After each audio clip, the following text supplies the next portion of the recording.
इस बंदे ने खेला बहुत बड़ा गैम्बल। इसने 5,000 कारों की एडवांस में बुकिंग करवा ली और अब बायर से कहा कि अगर आपको मारुति कार खरीदनी है और अगर आपके पास पैसे नहीं है तो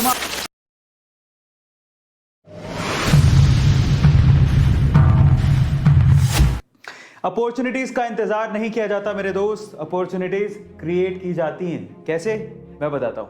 रमाकांत आचरेकर, जिन्होंने लेजेंडरी सचिन तेंदुलकर और विनोद कांबली जैसे क्रिकेटर्स को क्रिकेट की बारीकियां सिखाई थी, 1980 के दौरान एक और स्टूडेंट उनसे क्रिकेट की बारीकियां सीख रहा था जिसका नाम था उदय कोटक। उदय कोटक को फाइनेंस की पढ़ाई के साथ साथ क्रिकेट में बड़ी दिलचस्पी थी। इसी वजह से वो क्रिकेट की ट्रेनिंग रमाकांत आचरेकर से ले रहे थे। लेकिन एक मैच के दौरान जब फील्डर ने स्टंप की तरफ वापस से बॉल फेंकी तो वो बॉल गलती से उदय कोटक के सिर पे जाकर लगी। वो इंजर्ड हो गए, उन्हें हॉस्पिटलाइज किया गया। उनकी पढ़ाई बीच में छूट गई क्योंकि उन्हें रिकवर करने में काफी समय लग गया। इसी दौरान उनकी फैमिली ने उनसे कहा कि क्रिकेट बहुत रिस्की है, ये तुम्हारा पैशन है लेकिन करियर नहीं हो सकता, तुम अपनी पढ़ाई पे क्यों ध्यान नहीं देते।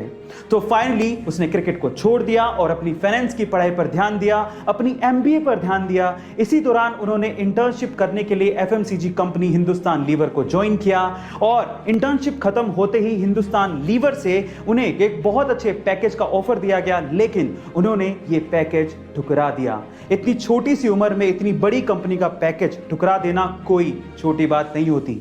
उसके बाद उन्होंने अपना बिजनेस शुरू किया। हिंदुस्तान लीवर जैसी बड़ी कंपनी का ऑफर ठुकराते टाइम उदय ने यही सोचा कि पहले अपने बिजनेस के लिए ट्राई तो कर लें, अगर फेल हुए तो फिर जॉब तो करनी ही। और इसी वजह से उसने अपनी कंपनी शुरू की जिसका नाम था Kotak capital money finance limited. बहुत लोग अपनी जिंदगी में सिर्फ ये शिकायत करते रहते हैं कि उनके पास कैपेबिलिटीज बहुत है लेकिन उन्हें कभी अपॉर्चुनिटी मिली नहीं। अपॉर्चुनिटी मिलती नहीं है मेरे दोस्त, वो कहीं आपके आसपास ही है, उसे ढूंढना पड़ता है। और कुछ ऐसा ही किया उदय कोटक ने। उदय कोटक का दिमाग बहुत तेज चलता था। वो अपने आसपास कमाने की अपॉर्चुनिटीज ढूंढते रहते थे और अपने हाथ से उन अपॉर्चुनिटीज को जाने नहीं देते थे। 1980 के दौरान उन्हें ऐसी एक बड़ी अपॉर्चुनिटी मार्केट में दिखाई दी। वो क्या थी? उस दौरान मारुति 800 कारों का बड़ा क्रेज था, पर अगर आपको ये कार चाहिए तो आपको एडवांस में पूरा पैसा देना पड़ता था, लेकिन साथ ही कार की डिलीवरी के लिए 6 महीने का इंतजार करना पड़ता था। अब इस बंदे ने यहीं पे अपना दिमाग चलाया क्योंकि जहां पे समस्याएं होती हैं वहीं पे अपॉर्चुनिटी होती है कमाने की। समस्याएं थी दो। पहला, पूरा पैसा देना पड़ता था कार की बुकिंग के लिए। दूसरा, 6 महीने का इंतजार करना पड़ता था। इस बंदे ने खेला बहुत बड़ा गैम्बल।